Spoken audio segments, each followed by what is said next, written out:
السلام عليكم ورحمة الله تعالى وبركاته. مرحبا بكم معايا في قناة وصفات حياة. اليوم ان شاء الله غادي نحضروا واحد الحليوة ما كتخطرنا شي مغاربة كاملين كيحماقوا عليها، خصوصا في العيد الفطر. خليكم معايا في طريقة التحضير. المقادير: بالنسبة للمقادير عندي هنايا نص كيلو ديال التمر، انا شريته معجون، تقدروا تحضروه في البيت الا بغيتو، تزولوا له العظام وطحنوه في الماكينه وتعدلوه. انا شريته واجد. عندي هنايا كاس العنبه الزنجلان، نقيته حمرته شتيته. وعندي هنايا المكسرات مخلطين، اللوز والكركاع. تقدروا البنات تستغناو على هذا الشيء اذا اي حاجه متوفره عندكم في البيت باش كيعمل ديك التقرميشه، يعني تقدروا تضيفوا اللوز بوحدو، الكركاع ولا الزنجلان اللي متوفر في البيت، ولا كانوا كاملين كيعطيو واحد المذاق رائع. عندي هنايا مغروفه القرفه الصغيره. غادي نخلط المكونات مع بعضياتهم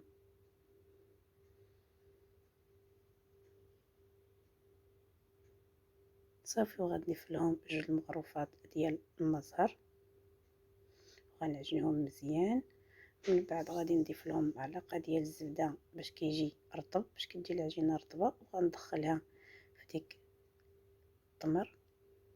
نحاولوا ندخلوها مزيان في التمر صافي. وغادي نبداو نشكلوا الكويرات اللي غنحتاجو. غنعمل جوج تشكيلات كيف كتشوفوا معايا، من الاحسن نحضرهم من قبل. كيف كتشوفوا كيوسخ لي يدي، نعاد نكزو العجينه نخليوه يرتاح على جنب وندورو نكزو العجينه صافي. بلا ما نطول عليكم فيديو، انا غنحضر معكم غير شويه. ملي غنكمل الكميه كامله غادي نرجع. بالنسبه للعجينه عندي هنايا نص كيلو ديال الزبده، عندي نص كاس السكر سنيده الفاني،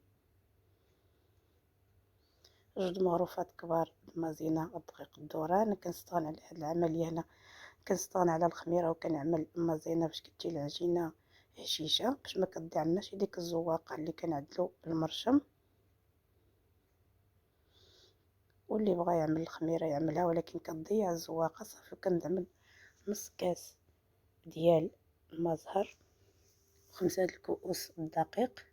وبالنسبه للدقيق البنات تقدروا، ولا كان الزبده الطحين يشرب يرفد لكم كتار، عينكم ميزانكم. المهم هي ما كتكونش خفيفه بزاف، ما كتسيحش في الفران، كتكون متماسكه كيف كتشوفوا معايا صافي. بعد ما عجننا العجينه ديالنا كيف كتشوفوا معايا، كورتها جوج تشكيلات، وحتى التمر كورته على جوج تشكيلات كيف كتشوفوا معايا في الفيديو صافي. وغادي نبدا نشكل الحلوه ديالي على هذا الشكل. البنات انا هذه اللي ما كنستغناش عليها، ما نقدرش ما نحضرهاش، هذه كتجيني هي الحلوه الاصيله ديال التمر.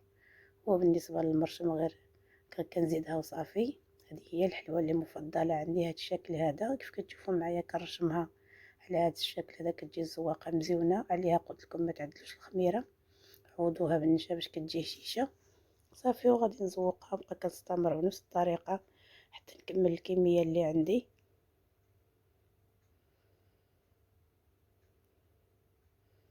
شوف البنات كتجي غزاله منقوشه، هذه هي الحلوه الاصيله اللي ما نقدرش نتخلى عليها.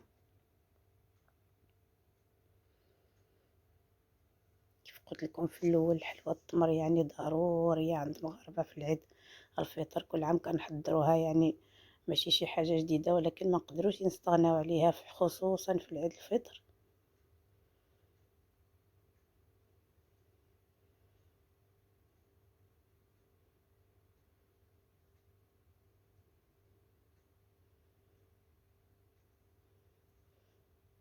كتجي البنات الزواقه ديالها رائعه. ودابا غادي ندوزو نشكلو الشكل الثاني اللي قلت لكم بالمرشم. هذا بالنسبه لهذا المرشم، يعني هذا كيسهل الخدمه كثر، وكتقدر تخدمها بسرعه. بالنسبه للشكل الاولاني كيدي شويه د الوقت، خصك المساعده باش تقدر تسربي. وبالنسبه لهذا يعني كتقدر تحضرها في وقت وجيز، وكتجي حتى هي الشكل ديالها مزيون رائع، سهله للتحضير.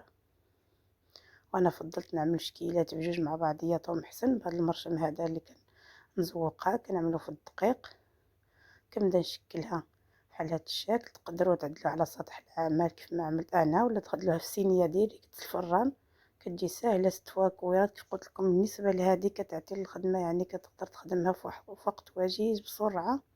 غيكوروا الكويرات وعدلهم في صفيحه الفران. هذه تخسرت لي البنات، غادي نعاودها صافي. وغنطبعوهم كاملين كيف كتشوفوا معايا. هذه كيجي شكل ليها مزيون، وكتجي ساهلة للتحضير دغيا البنات في وقت وجيز، كتكون واجدة ما كتحتاج لا مساعدة لا والو، وهي اخرى كتجي زوينة ولكن كتحتاج المساعدة وكدي شوية د الوقت.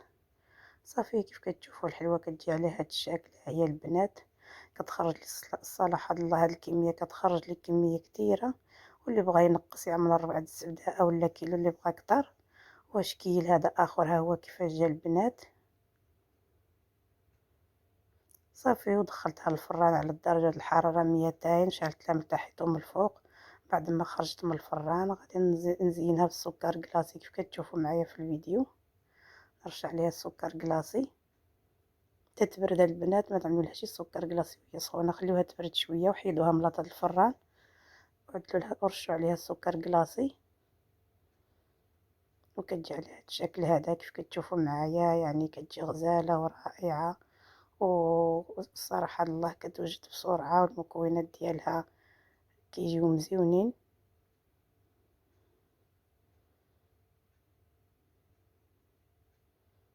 انا غنفتح معاكم وحده باش نشوفوا الشكل ديالها كيف كيجي من الداخل. كتجي غزاله بديك المكسرات البنات، المذاق ديالها رائع.